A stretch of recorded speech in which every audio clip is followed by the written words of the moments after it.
আসসালামু আলাইকুম। শুধু হোলসেলের জন্য।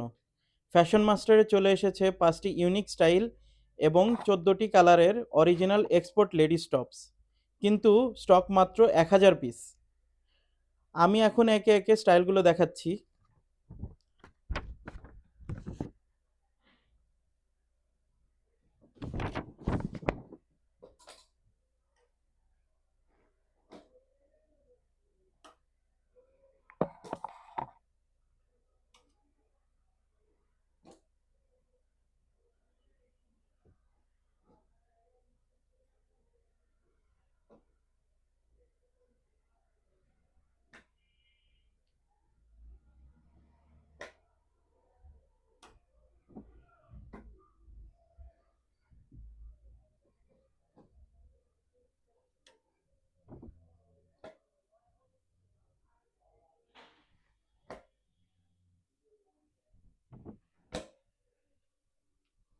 হুম।